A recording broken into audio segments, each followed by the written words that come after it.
پیغمبر اسلام کو مبعوث فرمایا، ہر پیغمبر اپنی قوم کی طرف آتے رہے اور بھٹکے ہوئے انسانوں کو صراط مستقیم پر چلنے کی تلقین کرتے رہے۔ اس راہ میں بہت سارے کانٹے آئے، بہت ساری مشقتیں آئیں، بہت ساری تکلیفوں کو سہ کر پیغمبر اسلام نے دین کو پھیلایا اور عظمت اسلام کو بلند کیا۔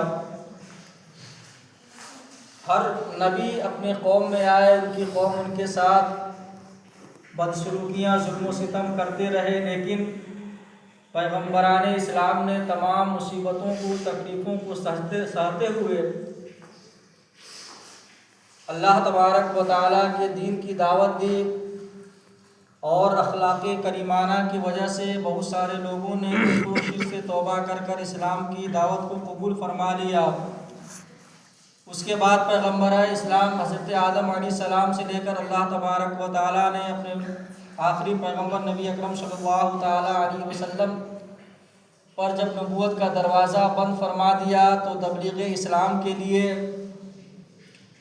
دین کی تبلیغ کے لیے صحابہ کرام کا دور شروع ہوا، ان کے بعد تابعین کا دور شروع ہوا، تبع تابعین کا دور شروع ہوا، اس کے بعد اللہ کے محبوب بندے، نیک بندوں کا دور شروع ہوا۔ ہر دور میں نیک بندوں نے دین کی دعوت دی اور تکلیف اور مصیبتوں کو سہتے ہوئے لوگوں کو اسلام کی دعوت دی اور دین حق کی طرف بلایا،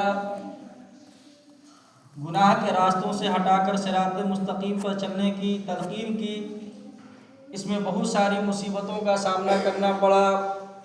ایک بات یاد رکھے، اللہ تبارک و تعالیٰ قرآن مقدس میں ارشاد فرماتا ہے وَلَنَبْلُوَنَّكُمْ بِشَيْءٍ مِّنَ الْخَوْفِ وَالْجُوعِ وَنَقْصٍ مِّنَ الْأَمْوَالِ وَالْأَنفُسِ وَالثَّمَرَاتِ۔ مسلمان وہی ہوتا ہے جو آزمایا جاتا ہے۔ ہم مسلمان ہیں، ضرور آزمائے جائیں گے۔ اللہ تبارک و تعالیٰ قرآن مقدس میں ارشاد فرما دیا ہم تمہیں آزمائیں گے، کچھ خوف سے، کچھ مال کی کمی سے، کچھ جان سے، کچھ پھلوں کی کمی سے۔ یہ تمام چیزوں کا جو مجموعہ ہے، مسلمان وہی ہوتا ہے جو آزمایا جاتا ہے۔ تمام پیغمبر اسلام کو ان کی قوموں نے تکلیف دی، لیکن اس کو سہتے ہوئے، لیکن اسلام کی دعوت کو بند نہیں کیا۔ اسلام کا سلسلہ جاری رہا۔ اس کے بعد صحابہ کرام کا دور آیا، ان کے ساتھ بھی مصیبتوں کا سامنا کرنا پڑا، وہ بھی سہتے رہے۔ تابعین کا دور شروع ہوا، انہوں نے بھی اسلام کی تبلیغ کی دعوت دی، لوگ ان کے ساتھ بھی بدسلوکیاں، بدتمیزیاں کرتے رہے، لیکن انہوں نے اسلام کی دعوت کو کبھی نہیں روکا۔ اسی کا یہ نتیجہ ہے کہ آج پوری دنیا میں اسلام پھل اور پھول رہا ہے۔ سبحان اللہ۔ یہود و نصارہ کا یہ ہمیشہ سے سازش رہا ہے، ان کے کالجوں میں، یونیورسٹیوں میں، ان کے اسکولوں میں یہ ہمیشہ سے ان کا یہ گمان رہا ہے کہ جو نوجوان بچے ہیں ان کو گمراہ کر کے ان کی اپنی کتابوں میں من گھڑت باتوں کو لکھ کر نوجوان بچوں کو ہدایت کے راستے سے ہٹا کر گمراہیوں کے راستے پر چلنے کا ان کا ہمیشہ سے مزاج رہا۔ یہی وجہ ہے کہ آج جو نوجوان طبقہ ہے، جو اسکولوں اور کالجوں میں پڑھتا ہے اور پڑھنے کے بعد اپنی پڑھائی کی وجہ سے، اپنے علم کی بنیاد پر کبھی اللہ کی شان میں گستاخیاں کرتا ہے، کبھی رسول کی شان میں گستاخیاں کرتا ہے، اور یہ گستاخیاں اتنی بڑھتی ہے کہ اللہ کے جو محبوب بندے ہوتے ہیں، اللہ کے جو نیک بندے ہوتے ہیں، جو اللہ تبارک و تعالیٰ کی بارگاہ میں مقبول ہوتے ہیں، جن کو اللہ تبارک و تعالیٰ کا قرب حاصل ہوتا ہے، ان کی عظمت کا بھی انکار کرنے لگتے ہیں۔ ایک بات یاد رکھیے، اولیاء کرام کا انکار کرنا در حقیقت میں اسلام سے دوری بنانا ہے۔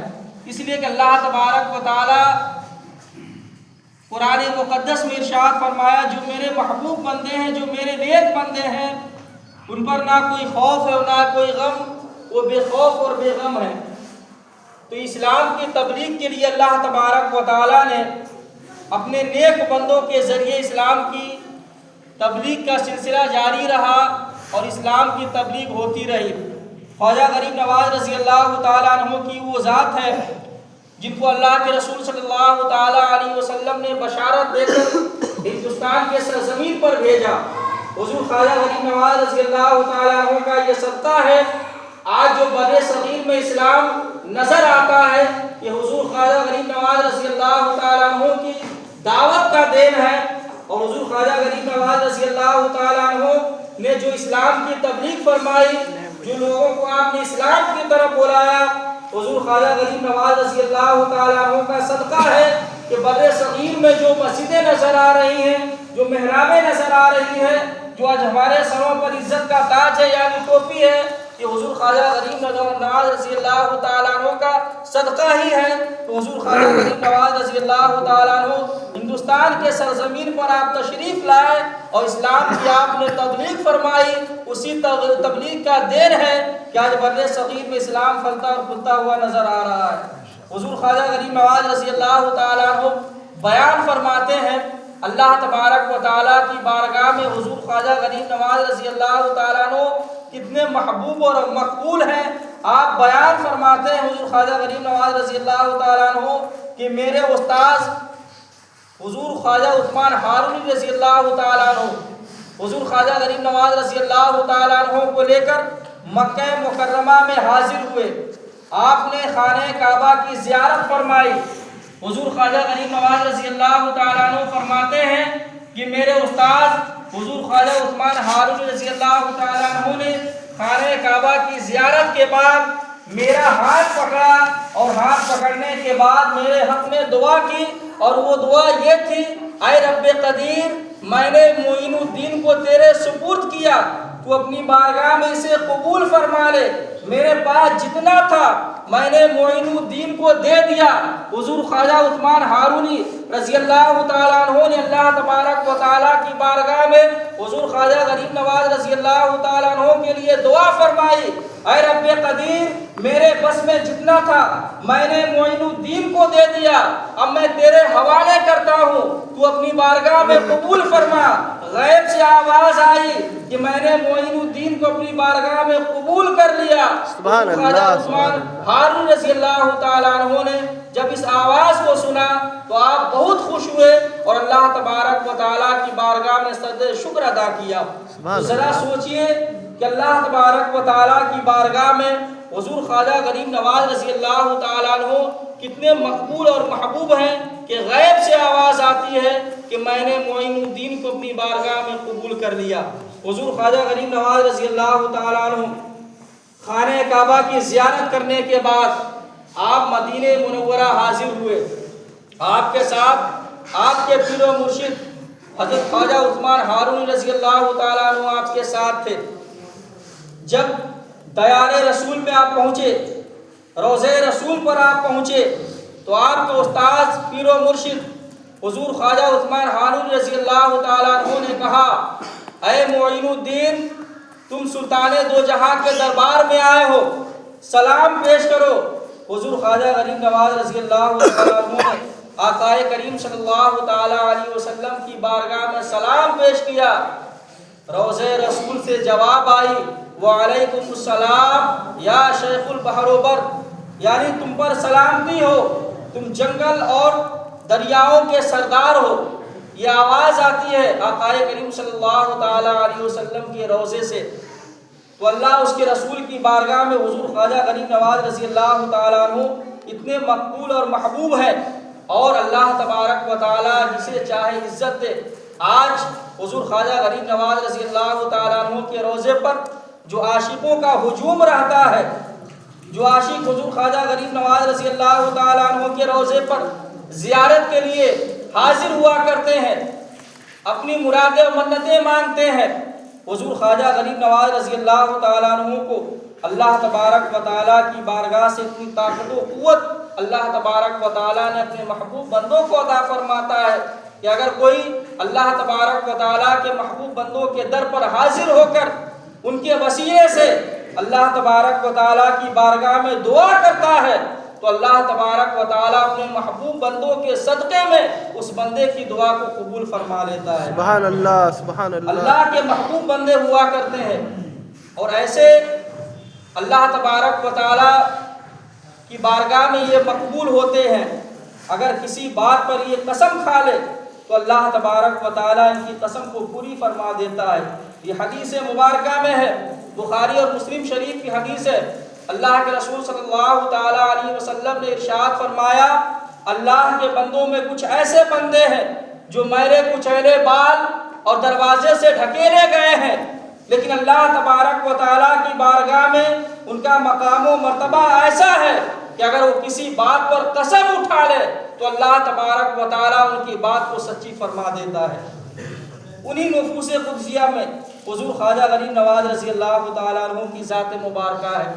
آپ کا اخلاق ایسا اخلاق تھا کہ جب بھی آپ سے کوئی ملنے آتا تو آپ ہی کا ہو کر رہ جاتا۔ حضور خواجہ غریب، یہ اللہ کے محبوب بندوں کا یہ شیوا اور اللہ کے محبوب بندوں کا یہ طریقہ ہوتا ہے کہ اگر آپ کے ساتھ کوئی بدسلوکیاں بدتمیزیاں کرتے ہیں تو آپ اپنی ذات کے لیے کبھی کسی سے بدلہ نہیں لیتے بلکہ اسے معاف فرما دیتے ہیں۔ حضور خواجہ غریب نواز رضی اللہ تعالیٰ عنہ کی وہ ذات مبارکہ ہے۔ ایک مرتبہ آپ راجستھان کے سرزمین پر تھے، آپ کے دشمنوں کا ہجوم تھا، سب چاہتا تھا کہ اس فقیر کو یہاں سے بھگا دیا جائے۔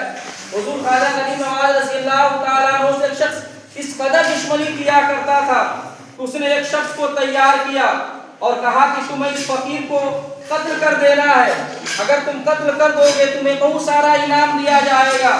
وہ شخص اس کے بہکاوے میں آ کر حضور خواجہ غریب نواز رضی اللہ تعالیٰ عنہ کو قتل کرنے کے ارادے سے آپ کی بارگاہ تک پہنچا۔ حضور خواجہ غریب نواز رضی اللہ تعالیٰ عنہ نے جب اسے دیکھا تو بہت پیار سے اپنی بارگاہ میں بلایا، اپنے پاس بٹھایا۔ حضور خواجہ غریب نواز رضی اللہ تعالیٰ عنہ نے اپنی نظر ولایت سے یہ جان لیا تھا یہ شخص جو ارادہ لے کر آیا ہے، آپ اس کے ارادے کو جان گئے تھے، پہچان گئے تھے۔ حضور خواجہ غریب نواز رضی اللہ تعالیٰ عنہ نے اس شخص کو اپنے پاس بلایا اور بڑی پیار سے آپ نے ارشاد فرمایا کہ تم جس مقصد کو لے کر آئے ہو وہ اپنی مقصد کو پوری کر لو۔ اپنی آستین میں چھری چھپا کر آیا تھا کہ آج ان کو قتل کر دیں گے، جیسے حضور خواجہ غریب نواز رضی اللہ تعالیٰ عنہ نے یہ کہا کہ جس مقصد سے آئے ہو اپنی مقصد کو تم پوری کر لو، جیسے ہی وہ شخص یہ سنتا ہے آنکھوں سے آنسو جاری ہو جاتے ہیں، اپنے آستین سے چھری نکالتا ہے، حضور خواجہ غریب نواز رضی اللہ تعالیٰ عنہ کی بارگاہ میں پیش کر دیتا ہے اور عرض کرتا حضور میں نے جو آپ کے ساتھ بدتمیزیاں کی، میں جو بری نیت لے کر آیا تھا آپ اس کی مجھے سزا دیجئے، میں اسی کے لائق ہوں۔ حضور خواجہ غریب نواز رضی اللہ تعالیٰ عنہ کتنے بڑے غریب نواز تھے، کیا شان تھی۔ حضور خواجہ غریب نواز رضی اللہ تعالیٰ عنہ نے ارشاد فرمایا کہ بزرگوں کا شیوا بدلہ لینا نہیں ہوتا ہے، اگر ان کی بارگاہ میں کوئی بد نیت سے آتا ہے، بری نیت سے آتا ہے تو اللہ کے جو محبوب بندے ہوا کرتے اسے معاف فرما دیتے ہیں۔ حضور خواجہ غریب نواز رضی اللہ تعالیٰ عنہ نے اسے معاف فرما دیا اور اپنی نظر ولایت سے اس شخص کو ایسا مقام و مرتبہ عطا فرمایا کہ جو حضور خواجہ غریب نواز رضی اللہ تعالیٰ عنہ کو قتل کرنے کے ارادے سے آیا تھا، نظر ولایت نے ایسا مقام عطا فرمایا کہ اپنے گناہوں سے وہ توبہ کیا، جو پوری نیت لے کر آیا تھا اسے توبہ کیا اور ایسا نیک بندہ بن گیا کہ اللہ تبارک و تعالیٰ کے گھر کی 45 مرتبہ اس نے زیارت عطا کی۔ سبحان اللہ، 45 مرتبہ اپنی زندگی میں حج کیا۔ یہ ہوتی ہے اخلاق، یہ ہوتا ہے کردار بزرگوں کا۔ اسلام ایسے نہیں پھیلا۔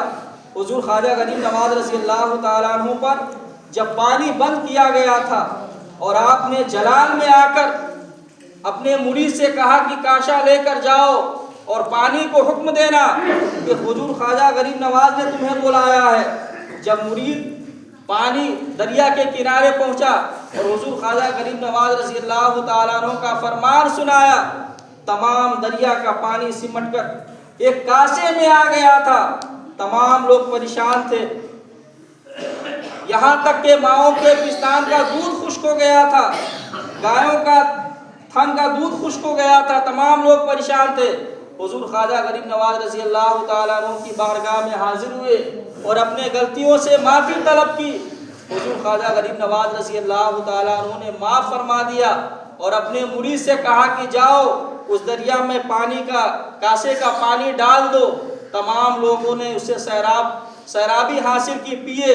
حضور خواجہ غریب نواز رضی اللہ تعالیٰ عنہ کی یہ کرامت دیکھ کر اس دن 22,000 کافر مسلمان ہوئے تھے، سبحان اللہ 22,000 کافر مسلمان ہوئے تھے۔ حضور خواجہ غریب نواز رضی اللہ تعالیٰ عنہ نے اپنی پوری زندگی میں تقریباً 90 لاکھ لوگوں کو اسلام میں داخل فرمایا، سبحان اللہ 90 لاکھ لوگوں کو اسلام میں داخل فرمایا۔ یہ اللہ کے محبوب بندوں کی نظر ولایت ہوتی ہے کہ جس پر پڑ جاتی ہے اس کے دل کی دنیا بدل جاتی ہے۔ حضور خواجہ غریب نواز رضی اللہ تعالیٰ عنہ کو اللہ کے رسول صلی اللہ تعالیٰ علیہ وسلم نے بشارت عطا فرمائی تھی۔ حضور خواجہ غریب نواز رضی اللہ تعالیٰ عنہ کا یہ معمول تھا کہ ہمہ وقت آقائے کریم صلی اللہ تعالیٰ علیہ وسلم کے روضے پر آپ حاضر رہا کرتے تھے۔ ایک دن کا واقعہ ہے، حضور خواجہ غریب نواز رضی اللہ تعالیٰ عنہ نے اللہ کے رسول صلی اللہ تعالیٰ علیہ وسلم کے روضے پر آپ حاضر تھے، آپ پر غنودگی طاری ہوئی، یعنی آپ کو نیند آئی۔ خواب میں آقائے کریم صلی اللہ تعالیٰ علیہ وسلم کی آپ نے زیارت کی۔ اللہ کے رسول صلی اللہ تعالیٰ علیہ وسلم نے ارشاد فرمایا، اے معین الدین، میں تمہیں ہندوستان کی بادشاہت عطا کرتا ہوں۔ یہ اللہ کے رسول صلی اللہ تعالیٰ علیہ وسلم نے بشارت دی۔ حضور خواجہ غریب نواز رضی اللہ تعالیٰ عنہ جب خواب سے بیدار ہوئے، بشارت ملی، حضور خواجہ غریب نواز رضی اللہ تعالیٰ عنہ نے دل میں یہ سوچا، غور و فکر میں تھے کہ ہندوستان کی بشارت اللہ کے رسول صلی اللہ تعالیٰ علیہ وسلم نے عطا کی ہے، لیکن ہندوستان کا راستہ کہاں، ہندوستان کہاں پر ہے؟ ابھی حضور خواجہ غریب نواز رضی اللہ تعالیٰ عنہ کو معلوم نہیں تھا۔ غور و فکر میں ہے کہ جانے کا راستہ کیا ہے کہ دوبارہ آپ پر نیند طاری ہوئی۔ اللہ کے رسول صلی اللہ تعالیٰ علیہ وسلم نے چند لمحوں میں تمام ہندوستان کے راستے اللہ کے رسول صلی اللہ تعالیٰ علیہ وسلم نے حضور خواجہ غریب نواز رضی اللہ تعالیٰ عنہ کو دکھلا دیا چند لمحوں میں۔ اس کے بعد اللہ کے رسول صلی اللہ تعالیٰ علیہ وسلم نے ایک جنتی انار دیا اور اللہ کے رسول صلی اللہ تعالیٰ علیہ وسلم نے ارشاد فرمایا، اے معین الدین، میں تمہیں اللہ کے سپرد کرتا ہوں۔ پھر آپ نے اپنی بارگاہ سے رخصت فرما دیا۔ حضور خواجہ غریب نواز رضی اللہ تعالیٰ عنہ کی سرزمین پر آئے اور آپ نے جو اسلام کی تبلیغ فرمائی، جو لوگوں کے دلوں کی تاریکیوں کو آپ نے مٹایا، اسلام کی شمع روشن کی، وہ کسی سے چھپا نہیں ہے۔ آج جو کچھ بھی بر صغیر میں نظر آتا ہے، حضور خواجہ غریب نواز رضی اللہ تعالیٰ عنہ کا صدقہ ہی ہے۔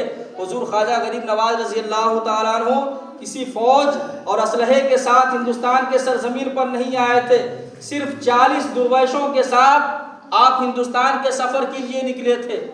40 درویشوں کے ساتھ جب آپ دہلی سے اجمیر کا سفر کر رہے تھے تو شہاب الدین غوری بادشاہ کے لشکر کا ایک سپاہی جو پرتھوی راج چوہان کے فوج سے شکست کھا کر شہاب الدین غوری کے تمام لشکر بھاگ گئے تھے، اسی جنگل بیابانوں میں ان کا سپاہی شہاب الدین غوری کا بھٹک رہا تھا۔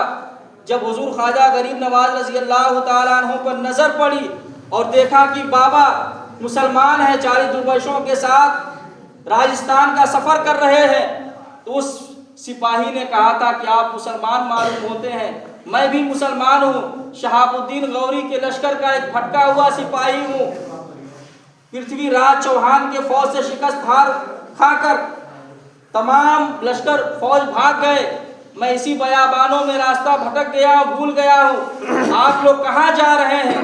حضور خواجہ غریب نواز رضی اللہ تعالیٰ عنہ نے جواب دیا کہ راجستھان جا رہا ہوں۔ اس لشکر کے سپاہی نے کہا کہ آپ کو معلوم نہیں وہاں کا راجہ کون ہے؟ حضور خواجہ غریب نواز رضی اللہ تعالیٰ عنہ نے ارشاد فرمایا، ہمیں معلوم کرنے کی ضرورت نہیں ہے، ہمیں معلوم کرنے کی ضرورت نہیں ہے۔ تو اس سپاہی نے کہا کہ وہاں کا راجہ بہت ہی ظالم اور جابر ہے، آپ وہاں نہ جائیں، آپ مسلمان اس لیے مشورہ دیتا ہوں آپ یہیں سے لوٹ جائیں، اگر آپ وہاں جائیں گے آپ کو قتل کر دیا جائے گا، آپ کو مار دیا جائے گا۔ جب شہاب الدین غوری جیسا بادشاہ اس راجہ سے نہ جیت سکا تو آپ 40 درویشوں کے ساتھ بغیر اسلحے بغیر طاقت کے وہاں جا رہے ہیں، آپ وہاں زندہ نہیں رہ سکتے۔ تو حضور خواجہ غریب نواز رضی اللہ تعالیٰ عنہ نے اس سپاہی کو جواب دیا تھا کہ سن لو، شہاب الدین راجستھان آیا تھا تو اپنی مرضی سے آیا تھا، اور معین الدین آیا ہے تو اپنے مرضی سے نہیں بلکہ اللہ اس کے رسول کی مرضی سے آیا. سبحان اللہ. اللہ اس کے رسول کے مرضی سے آیا ہے. اور یہ بھی بات سن لو کہ شہاب الدین کو اپنی فوج اور اپنی طاقت پہ بھروسہ تھا. معین الدین کو اپنی طاقت اپنی فوج پر بھروسہ نہیں ہے بلکہ اللہ اس کے رسول پر بھروسہ ہے. سبحان اللہ. سن لو کان کھول کر, جو شخص اپنی طاقت اپنی فوج پر بھروسہ کرتا ہے وہ ہمیشہ شکست یعنی ہار جاتا ہے, اور جو مرد مومن اللہ اس کے رسول پر بھروسہ کرتا ہے وہ ہر میدان میں کامیاب ہوتا ہوا نظر آتا ہے. حضور خواجہ غریب نواز رضی اللہ تعالیٰ عنہ کی وہ ذات مبارکہ ہے. کل 6 رجب المرجب شریف ہے, کل ان کا عرس لگتا ہے. تمام عاشقان خواجہ غریب نواز رضی اللہ تعالیٰ عنہ ان کے روضے پر پہنچتے ہیں, ان کی روضے کی زیارت کرتے ہیں اور فیض حاصل کرتے ہیں. اور جانے والوں کا ہجوم صرف مسلمان ہی نہیں جاتے بلکہ ہر قوم کے لوگ وہاں پر حاضر ہوتے ہیں. ہر قوم کے لوگ وہاں پر حاضر ہوتے ہیں. یہ اللہ کے محبوب بندے ہوا کرتے ہیں. ان کی زیارت سے دلوں کی تاریکیاں دور ہوتی ہیں. ان کا مقصد تو دیکھیے, یہ کبھی زمین و جائیداد کے لیے نہیں نکلتے, کبھی دولت و مال کے لیے نہیں نکلتے, بلکہ ان کا صرف مقصد یہی ہوتا ہے اسلام کی تبلیغ کرنا, لوگوں کو گناہوں سے ہٹا کر صراط مستقیم کی طرف لانا ان کا مقصد ہوتا ہے. اسی لیے ہر میدان میں یہ کامیاب ہوتے ہوئے نظر آتے ہیں. اور ہر قوم کے لوگ حضور خواجہ غریب نواز رضی اللہ تعالیٰ عنہ کے روضے پر حاضر ہو کر فیض حاصل کرتے ہیں. ایک شاعر ہندو نے لکھا ہے کہ اجمیری سرکار میرے خواجہ ہی کچھ ایسے ہیں, اجمیری سرکار میرے خواجہ ہی کچھ ایسے ہیں, سب کے دل پر کرے حکومت راجہ ہی کچھ ایسے ہیں. ہندو مسلم سکھ عیسائی سبھی در پہ آتے ہیں, سب کی جھولی بھرتے ہیں یہ داتا ہی کچھ ایسے ہیں. سبحان اللہ. سب کی جھولی بھرتے ہیں یہ داتا ہی کچھ ایسے ہیں. خواجہ ہند وہ دربار ہے اعلیٰ تیرا, کبھی محروم نہیں مانگنے والا تیرا. اللہ تبارک و تعالیٰ کی بارگاہ میں دعا ہے ہم سب کو اللہ کے محبوب بندوں کے نقش قدم پر چلنے کی توفیق عطا فرمائے. آمین آمین. وآخر دعوانا ان الحمدللہ رب العالمین. جناب منور صاحب کی طرف سے شیرنی آئی, آپ حضرات نماز کے بعد شیرنی لے کر جائیں. اور ڈاکٹر عبدالقادر صاحب کی طرف سے بھی شیرنی آئی ہے, آپ حضرات نماز کے بعد شیرنی لے کر جائیں.